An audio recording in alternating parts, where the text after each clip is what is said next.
Takže vás vítám u mého prvního videa ze hry Battlefield Heroes. Já jsem Andy a budu vás doprovázet tímto videem a doufám, že i mnoha dalšími. Dnes si ukážeme hru Battlefield Heroes, kde je možné hrát za Němce nebo Američany. Dnes si zahrajeme za Američany, myslím, že udělám i druhé video, kde budeme hrát za Němce. A co k této hře říct, je to bezplatná online střílečka, vytvořená z komiksu. Její grafika, jak jste si mohli všimnout z tohle panáčka, je vážně povedená a příjemná. No, takže teď nám to naběhlo. Já jsem za tuhle postavu moc nehrál, vidíte, tady jsou levely, tady jsou naše expy. Já nevím, jak tomu někdo říká. Tohle to je nějaké platidlo, to je něco se dá koupit i za takovéhle klasické, nevím, Valor Points. Tak já se zatím nic, i když mohl bych si koupit, ne, pušku nechci, tak si koupím něco lepšího. Tak, já nevím přesně, teď nás to by mělo hodit na nějaký server. Uvidíme, jak to půjde. Snad se to povede. Aby z tohohle videa nakonec něco bylo. Protože čas nás sice netáhne, ale přece jenom nechci žádné dlouhatánské video, na které by se nikdo nemohl podívat až do konce. Takže tady vidíme, že nás to připoje na nějaký server. Mám strašně málo FPS. Doufám, že je to jenom tím načítáním. Možná jo. Doufejme, že se to zlepší. Snad jo. Tak, můžeme se pustit do hry. Já to ovládání zatím moc neznám. Uvidíme, jak to bude dál. Jinak tohle je třetí video v našem kanálu, první herní, myslím. První bylo info. A no, tak teď se omlouvám za naprostý výpadek. Počkejte, teď se to celé seklo. Doufám, že teď se to trošku seká. Počkám. To je cizí. Aha, tak pozor, takže já jsem se teď objevil někde, kde vůbec nevím kde a teď to po mně někdo kropí, ale kdo? Sakra. Aha, sniper, super. Tak, to mě těší. Vidíte, fakt je to moc povedená grafika. Sakra. Výborně, zabil jsem teď nějakýho Němce a je jich tu spousta. Spousta. A nikdo po mně střílí pořád. Au. Tak to je super. Takže já se podívám na naše skóre. Dvakrát jsme byli sniperem zabití, ale mám pocit, že jsme taky párkrát někoho zabili. A to vidíme tady v těch bodech. Tu máme celkem slušné skóre. Aha. Tak teď jsem mu teda naběh. On nevidí, kde jsem, určitě. A do prčic. Super. Ne, kdo po mě jde? Kdo? Mám 2 životy, což mě uklidňuje. Co tam bude? Nevím. Ano, jak vidíme, jde i les po žebříku. Ale teď to po mně někdo kropí, takže já musím mě. To nevadí. Trošku. Dobře, hodně to vadí, ale tím se teď nebudeme zabývat. Jak si můžete všimnout, já jsem... Aha. Zase ten sniper. Nějaký psychodelic freak. Tak už... Sakra, zase to po mně někdo šije. Zase.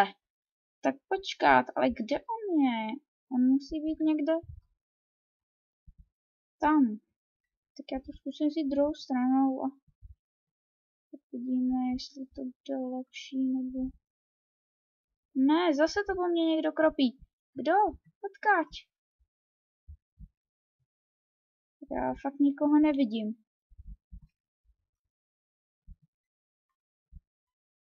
Aha, to je náš. Takže pokud znáte hru Team Fortress, tak tohle je docela podobná grafika.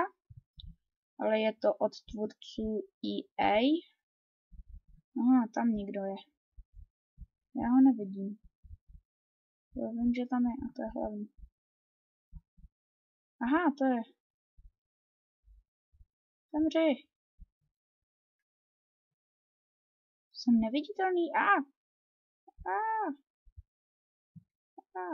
Ne, zase tam. Těch tam bylo. Sakra, tak počkat, já se musím objevovat na nějakém území. To je hodně zvláštní server. Tady je to docela pomíchané. Já jsem většinou hrával na serverech, kde to bývalo tak, že to byla taková palba na dálku a tady všude jsou všichni. To bylo hodně zvláštní. Tak doufám, že... no teď když vstoupím do této... Vypáho. Super. Takže teď mám další kill. Což mě naprosto, ale naprosto... Ne, odkaď. Kryju tě kamaráde, ale hned za tebou. No ne, tam jsem ještě nikdy nebyl, tam bych chtěl. Ne, proč to po mně vždycky musí někdo kropit? Proč? Sakra! Ne. Nikdy jsem se nedostal na žebřík. Že bych se tady nebudu kempit. Jak to někdo říká, schodka. Tak se podíváme do kostela. Aha, kostel. Pardon. Uvidíme. Snad v tomhle videu budu dostatečně slyšet. Já jsem pro jistotu vypnul zvuky, protože jsem s tím měl docela problémy, že to hodně řevalo a já nechci, aby to hodně řevalo. No, odkáď.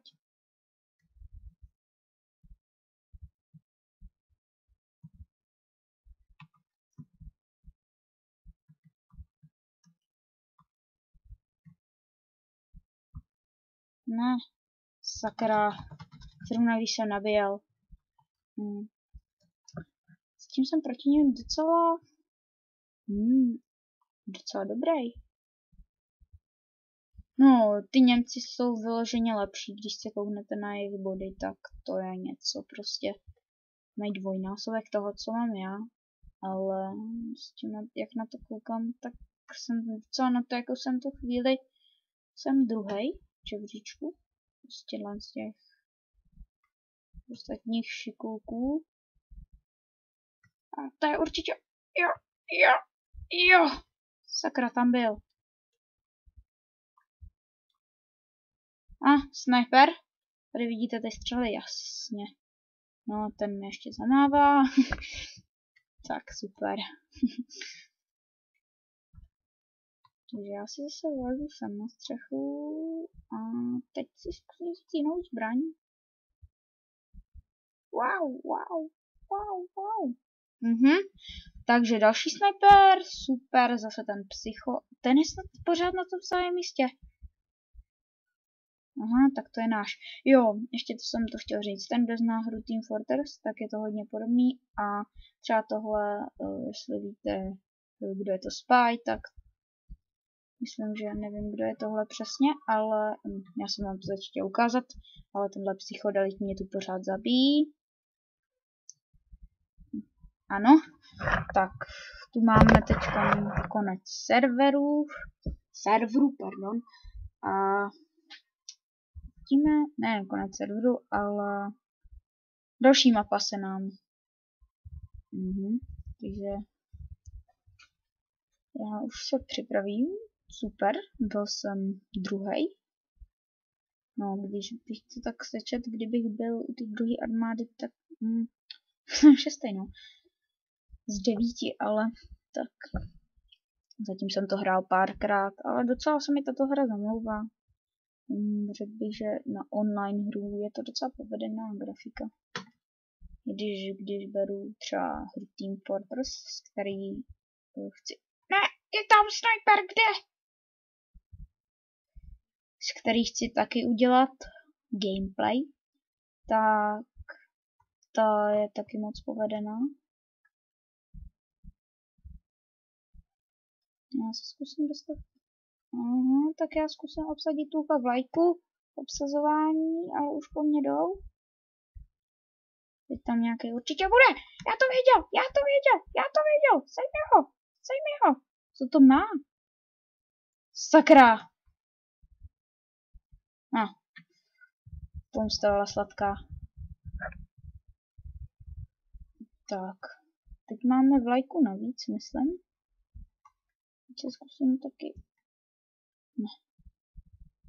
Ano, umí plavat. To se mi líbí. Kdo to sakra? Sakra! Do vody! 6 životů. Vím, že tam byl. Tam. Aha, to je náš. Au, ale teď mě sejmul další sniper. Snipři jsou docela zákeřní. Ale já jsem si chtěl udělat takového klasického vojáka, protože mě to nikdy za snipera nešlo. A nějak jsem nechtěl ani. Teď se to trošku sekalo. Líbí se mi, v téhle hře je povedený i ten pohled z třetí osoby, i když by se řeklo, že třetí osoba je... Aha, to je! Aha, já myslel, že je to náš. Super. Tak to mi taky nevyšlo. Je to... Já s těm říkám spájové, takže... Co to se omlouvám, nevím, jaký je ten odborný název v téhle hře. S těma nožíkama. Ale říkám jen tak. Tady by se šlo dobře kampit. Ale nejde to střílet. No, tak tam sniper. Aha, a tady taky je nějaký člověk, který mě právě killnul. Takže já myslím, že tohle video už má docela dost. Na ukázku by to stačilo a příště můžu udělat i další, ale uvidíme, jak se to bude líbit. Podle toho udělám další gameplaye z této hry. Takže já se s vámi prozatím loučím a ahoj.